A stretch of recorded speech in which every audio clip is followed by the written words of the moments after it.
జనం పార్టీ ఆధ్వర్యంలో మీడియా సమావేశంను ఆనంద్ కుమార్ ఏర్పాటు చేశారు. ఈ సందర్భంగా తెలుగుదేశం జనసేన కూటమి గెలుపు కోసం జనం పార్టీ సంపూర్ణ మద్దతు ఇస్తుందని, డాక్టర్ చంద్రశేఖర్ గెలుపు కోసం పార్లమెంటు పరిధిలో ఉన్నటువంటి నాయకులు కార్యకర్తలు అందరూ కూడా గెలుపు కోసం కృషి చేయాలని కోరారు. ప్రెస్ మీట్ ఏర్పాటు చేయడం జరిగింది.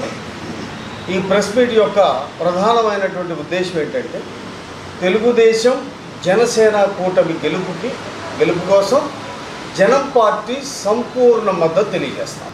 అంతేకాకుండా గుంటూరు పార్లమెంటు పరిధి లోక్సభ అభ్యర్థి గౌరవనీయులు శ్రీ డాక్టర్ పెమ్మసాని చంద్రశేఖర్ గారి గెలుపు కోసం పార్లమెంటు పరిధిలో ఉన్నటువంటి 7 అసెంబ్లీ నియోజకవర్గాల పరిధిలో ఉన్న మా జనం పార్టీ నాయకులు కార్యకర్తలు అందరూ కూడా డాక్టర్ పెమ్మసాని చంద్రశేఖర్ గెలుపు కోసం కృషి చేయాలని ఒక తీర్మానం జరిగింది పార్టీలో.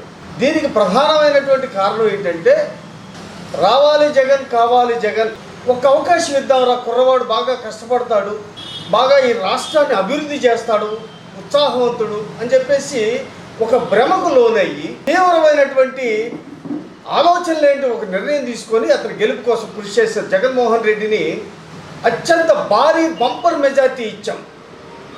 151-22 బంపర్ మెజారిటీ ఇచ్చి ముఖ్యమంత్రి గద్దెనెక్కిస్తే ఆయన ముఖ్యమంత్రి అయిన తర్వాత జగన్మోహన్ రెడ్డి గారు మొట్టమొదటి వేటు మా మాల, మాదిగ, ఎరుకల, యానాది, లంబాడి, చెంచు జాతుల మీద దెబ్బ కొట్టేశాడు. ఆయన రాగానే మొట్టమొదట SC/ST కార్పొరేషన్ రద్దు చేశాడు. ఆయన రాగానే లక్షలాది కోట్ల మా SC/ST సప్లై నిధులను దారి మళ్లించి ఆయన సొంత పథకాలకు వాడుకున్నాడు. దాదాపుగా 28 సంక్షేమ పథకాలని రద్దు చేశాడు ఒక కలం పోటుతోటి. బాబాసాహెబ్ డాక్టర్ బిఆర్ అంబేద్కర్ గారి పేరుతో ఉన్నటువంటి అంబేద్కర్ విదేశీ విద్యా మిషన్ స్కీమ్ని ఒక కలం పోటుతోటి నిర్దాక్షిణ్యంగా రద్దు చేసి జగన్ విదేశీ విద్యా మిషన్ అని చెప్పేసి పేరు తన సొంత పేరు పెట్టుకుని బాబాసాహెబ్ డాక్టర్ బిఆర్ అంబేద్కర్ని అవమానించాడు. MLC Anantha Babu, YCP party MLC Anantha Babu దళిత డ్రైవర్ సుబ్రహ్మణ్యాన్ని చంపేసి శవాన్ని తీసుకొచ్చి డోర్ డెలివరీ చేసి వాళ్ళ తల్లిదండ్రులకు అప్పచెప్పి నీ కొడుకుని చంపేశాను నేను, పాతి పెట్టుకోండి అని చెప్పితే ఒక హంతకుడైన ఎమ్మెల్సీ అనంతబాబుని పబ్లిక్గా స్టేజీల మీద తన పక్కన కూర్చోబెట్టుకొని నెత్తి మీద పెట్టుకొని ఊరోగుతూ ఉంటే మా దళిత జాతి ఆత్మగౌరవం ఎంతగా క్షోభపడి ఉంటుందో అర్థం చేసుకోండి మిత్రులారా. రాజధానిలో కనీసం ఇవాళ చూస్తే 150,000 మంది రైతువారి కూలీలు ఉన్నారు. వాళ్ళు కనీసం తినడానికి కూడా తిండి లేని పరిస్థితి. అలాగనే ఎక్కడ పట్టినా చెట్లు, చామలు.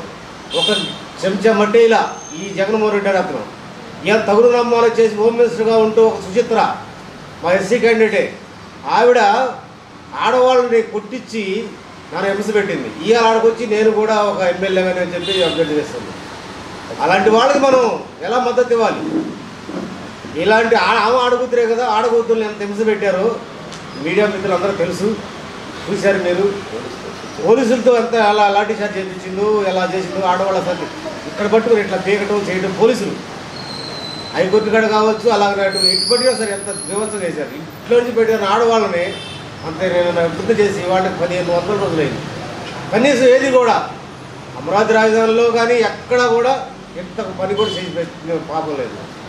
ఈ యొక్క వైఎస్ జగన్మోహన్ రెడ్డి అతను మన వైఎస్ రాజశేఖర రెడ్డి ముఖం చూసి ఓట్లు వేశారు ప్రతి ఒక్కరు కూడా. ఆయనంత గుణవంతుడు కాదు ఇతను, సైకో, పెద్ద రాసిస్టు. ప్రతి ఒక్కరు కూడా ఈ మీడియా చూడాలి. ఈవిడ ఒక హోమ్ మినిస్టర్గా చేసిన SC మేకతోటి సుచిత్రాన్ని కంపల్సరీగా ఓడించాలి. తాడికొండ నియోజకవర్గం ఆవిడని ఓడించాలని చెప్పేసి పట్టుదలతో మేము ప్రెస్ మీట్ జరపడం జరిగింది. అలాగనే మన ఎంపీగా పోటీ చేస్తున్న చంద్రశేఖర్ గారిని, ఆయనకి సపోర్టు, ఆయనకి ఎదురుగా ఉన్న కిలార్ రోసీని వైసీపీ